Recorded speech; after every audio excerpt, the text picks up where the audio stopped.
سر پھاڑ دیا۔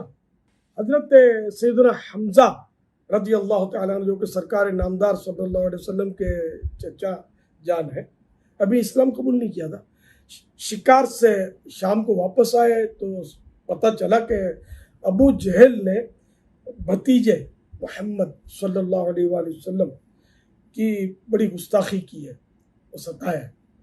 تو آپ جوش غضب میں حرم کعبہ میں پہنچے، ابو جہل وہاں تھا، تو وہ اپنے پاس جو کمان تھی وہ اس کے سر پر کھینچ کے دے ماری، جس سے ابو جہل کا سر پھٹ گیا، اور آپ نے وہ جلال میں آ کر اس سے فرمایا کہ جا، میں اپنے بھتیجے محمد صلی اللہ علیہ وآلہ وسلم پر ایمان لاتا ہوں، تجھ سے ہو سکے تو مجھے روک کر دکھا۔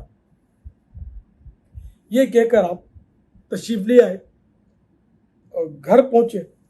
پھر جب لیٹے تو اضطراب ہوا، بے قراری ہوئی، شیطان نے وسوسے ڈالنے شروع کیے کہ تو اپنی قوم کا سردار، اور تو نے مطلب ہے کہ یہ کیا کیا، اپنا دین اپنا مذہب تبدیل کر لیا۔ اب وہ بے تاب رہے، ساری رات ان کو خیالات آتے رہے۔ صبح بارگاہ رسالت میں حاضر ہوئے اور اپنا اضطراب بیان کیا، یعنی اپنی بے قراری کا بیان کیا۔